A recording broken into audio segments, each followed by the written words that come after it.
சிதுபகல் கிச்சனுக்கு வணக்கம் ஃப்ரெண்ட்ஸ். இன்றைக்கி வில்லேஜ் ஸ்டைலில் நம்ம வெண்டைக்காய் புளிக்காய்ச்சல் எப்படி பண்ணுறது அப்படின்றத நம்ம பார்க்கலாம். அதுக்கு நான் இப்போ என்ன பண்ணி வச்சுருக்கேன்னா, வடை சட்டியை வந்து சூடு பண்ணி வச்சுருக்கேன். அது சூடானதுக்கப்புறம் அதில் வந்து கொஞ்சமாக எண்ணெயை ஊற்றி, எண்ணெய் சூடானதுக்கப்புறம் அதில் வந்து என்ன பண்ணலான்னா, வெண்டைக்காய் வந்து வச்சுருக்கோம். வெண்டைக்காயை வந்து பொரியலுக்கு பண்ணாமல் கொஞ்சம் வந்து குழம்புக்கு பண்ணுற மாதிரி கொஞ்சம் பெரிய சைஸாக வந்து கட் பண்ணிக்கிறணும். கட் பண்ணி அந்த வெண்டைக்காயை வந்து அடுப்பில் போட்டு நல்லா வணக்கிக்கலாம். அது வந்து ரொம்ப வந்து வணங்கணும்னு தேவையில்லை.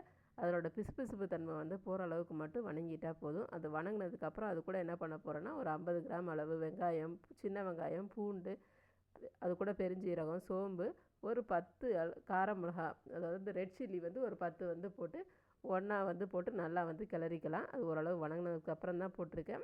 ஸோ இது நல்லா வந்து இதுவும் சேர்ந்து வணங்கட்டும். வணங்கினதுக்கப்புறம் ஒரு 3 தக்காளியை வந்து எடுத்து அதை நல்லா அரைச்சி வச்சுருக்கேன். ஸோ அந்த தக்காளியவும் அது கூட ஊற்றி இப்போ வந்து நல்லா வந்து வணக்கிக்கலாம்.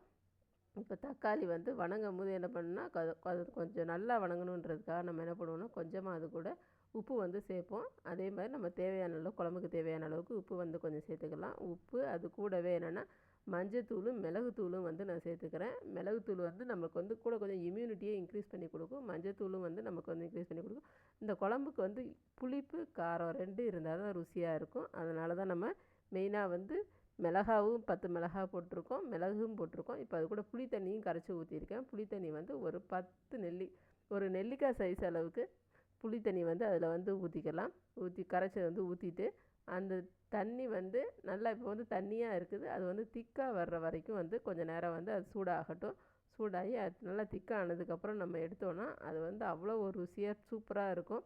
நீங்கள் இதே மாதிரியே செஞ்சு பாருங்கள் ஃப்ரெண்ட்ஸ். செஞ்சு பார்த்து எப்படி இருக்குன்றதை மறந்துடாமல் கமெண்ட்ஸில் கொடுங்க. புது வியூவர்ஸ் யாரும் பார்க்குறீங்க அப்படின்னா மறந்துடாமல் சப்ஸ்கிரைப் பட்டனையும் கிளிக் பண்ணுங்கள். அப்போ தான் நான் கொடுக்குற அடுத்தடுத்த வீடியோஸை நீங்கள் மிஸ் பண்ணாமல் பார்க்க முடியும். இதே மாதிரி இன்னொரு அடுத்த நல்ல ஒரு வீடியோ நான் வந்து உங்களை பார்க்குறேன் ஃப்ரெண்ட்ஸ். Thank you friends.